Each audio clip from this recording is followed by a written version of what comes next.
It's time for another season in World of Tanks console. This one with a very interesting new mechanic in store for us, but a mechanic that won't release with the new season's launch. Before we get into that though, let's look at the season pass and what all you can earn. In the free pass, there is a total of 1.1 million silver, 400 gold, 2 days of premium, 3 cosmetic vouchers, 25 standard consumables, 6 boosters, 1 blue keycard, a Morgan 2D commander, and the Mauerbrecher Tier 8 German Super Heavy Premium.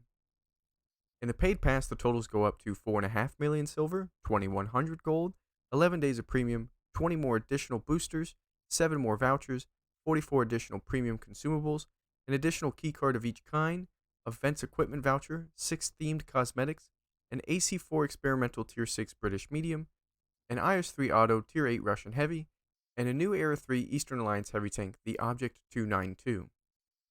This tank has the same gun as the recently released Molot, just with better accuracy and reload, while still having the highest pen at 900, but on a heavy tank with a fully traversable turret.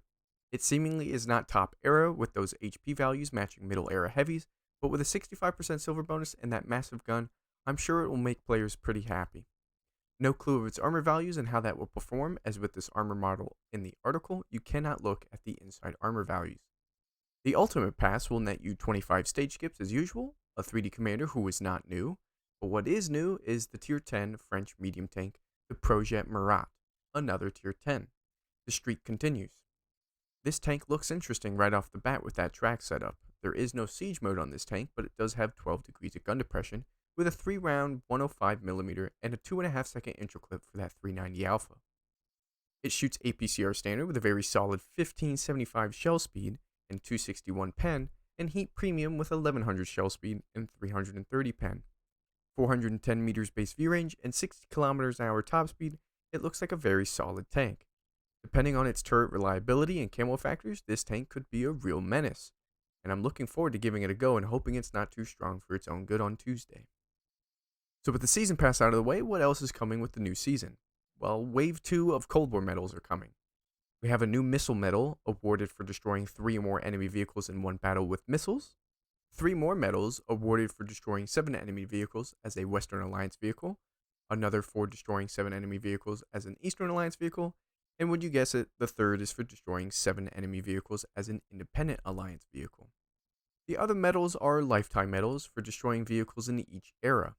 Class 4 is 3 destroyed, Class 3 is 30 destroyed, Class 2 is 300 destroyed, and Class 1 is 3,000 destroyed. They also updated the medal requirements for the Ranger, Raider, Fire for Effect, Eye for an Eye, Hand of God, Demolition Expert, and Arsonist medals to allow them to be earned in Cold War as well. They've made some changes to the matchmaker. New players in Cold War will only face bots or other new players for their first 30 PvP battles, and they will also be evenly distributed on teams to hopefully balance the levels of skill on each side. The Cold War map pool was expanded in Eras 2 and 3 to include a lot of additional maps, and if I'm not mistaken, Mountain Pass is being brought up to high tiers. That's not listed in the article, but it was confirmed in the Discord. Speaking of maps, Ruinberg is returning this season as an urban map for all tiers and eras. No community challenge this time to unlock it, thankfully. This map is a nice blend of open area and brawling city lanes, so hopefully this helps out with the seeming lack of urban gameplay in the game at the moment, and hopefully works well in Cold War as well. If you have a lot of keycards to open, don't worry, you no longer have to sit there and open them one at a time. Wargaming has given you the option to skip the cutscene. You can select your quantity and then it will play the opening animation once while giving you an individual pop-up for each keycard. If you were expecting a big list of items on the screen, sorry, instead this is just a bypass of the animation, but you still only see the items of one keycard at a time. There's also a massive list of balance changes for World War II tanks that you can look over with the link to the article in the description. It's the usual 80% of the buffs are aim time, accuracy, and reload, but there are a handful of armor and camo buffs this time around that really don't seem like they're going to change much. But I'll go over some more standout buffs in a bit. Let's finish what's all coming Tuesday and what we know is coming sometime in the season. The green-red color scheme is now the default color scheme for new accounts. There are some general issues addressed, some tank issues addressed, which some of those are good, like fixing the hatch collision to correctly take damage on the FE4211, and the M60 getting its mud flaps flagged as spaced armor. And some map issues were also addressed. The big new feature for the season is tied into its name. The Flames of War season is introducing flamethrowers. We don't know yet how they will work, but we've seen flamethrowers in the 100 Years of Tanks event with the Mark tanks and in the Awaken mode. However, that does not mean that's exactly how they will be implemented. We'll just have to wait and see. Not to mention, PC has been testing their own flamethrowers before, and with brand new tanks that are even flamethrower only tanks that we may also see ourselves. For now, all we know is that there will be a Churchill flamethrower that may or may not be the Tech Tree tank with a secondary gun added, or its own premium version of the tank, like they did with the Orochi back with multi-turrets. The season art also has what I believe to be the M67 Zippo, which is a retrofitted M48A2 Patton with a flamethrower shoved into the barrel. Okay, now we can get into those standout tank buffs. The Sturv 103B and the Udez 03 are getting armor buffs that will help the tank to not get easily snapshot and overmatched by some calibers. The Centurion Action 10 is getting a camo buff, and if you have no clue how much better it's gotten by these camo factors, don't worry, neither do I. I'll have to wait and see its new base concealment values in-game to see how much it got. Same for the M48A5 Patton and M60. The Grill got a pretty big reload buff, and the funniest thing about these buffs was that the Adler just got a slight concealment buff. The 2685 got more buffing for some reason, as did the Death Star and the 4005, as did artillery. Yes, some British, Russian, and French artilleries did receive buffs. The Waffle E100 got a reload and intra-clip buff for its 12.8 gun and received 40 more millimeters to its turret thickness, meaning some tanks won't easily pen it with HE. This one is a bit wild. What too is wild is the buffs to the Tier 8 wheelie tank, the Lynx 6x6.